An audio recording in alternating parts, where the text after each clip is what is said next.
in your work, you focus on defenses against death anxiety that help keep it out of people's awareness. I was wondering if you could describe those, a little bit of what you see as the main defenses against death anxiety. Yeah, that's a good question. Clearly one defense is having a designated inferior.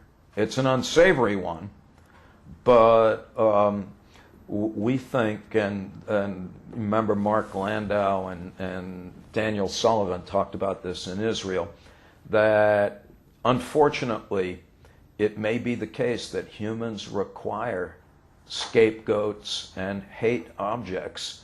I'm going to butcher my description of their studies, but I thought that it was quite profound when they showed that people were much happier when they had an ambiguous enemy upon which they could project their dis-ease.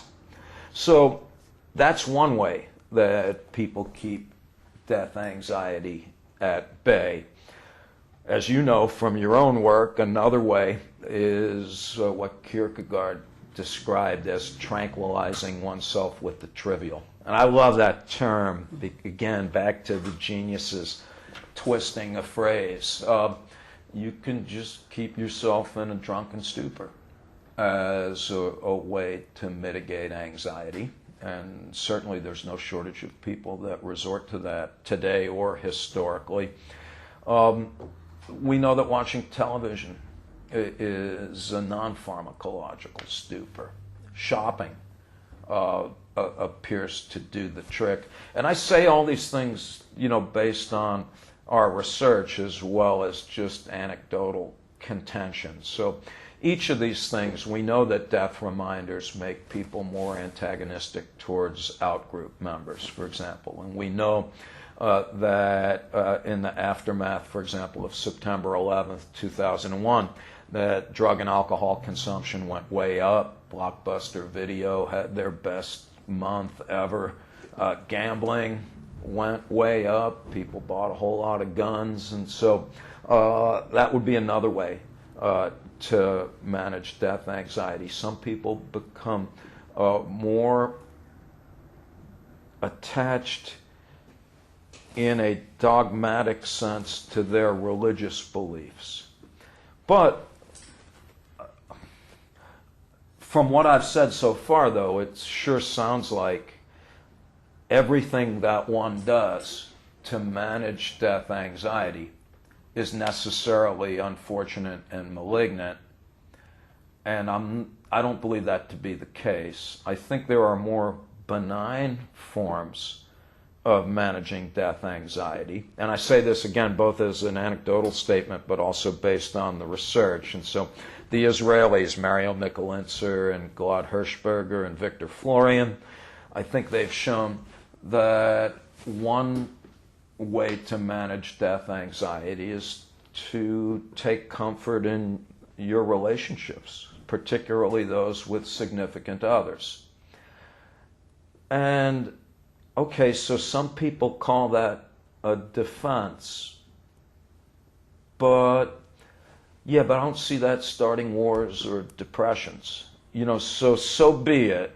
If you become more attached, and this is only true for those who are securely attached, by the way.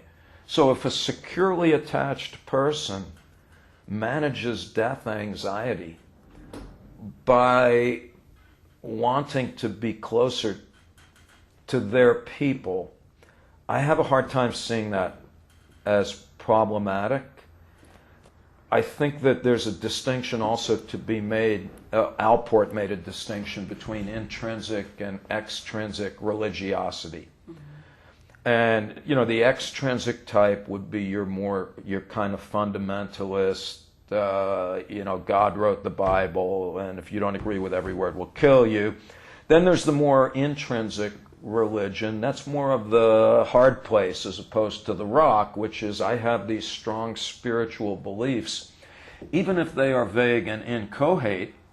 And I also see no harm in someone becoming more, Ralph Waldo Emerson, Walt Whitman, Thoreau, I love life and nature.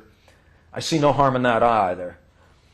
Having said that, though, and again in the spirit of Becker's work and your work, I think that one could argue and would be right if you said, yes, there's no harm there, but psychologically speaking, and let's say in the spirit, how do you pronounce his name, Yala? I like his point in existential psychotherapy, and he's not the only one that says this. In fact, I like the way Camus put it in one of his notebooks when he scribbled in the margin, "Come to terms with death, thereafter anything is possible."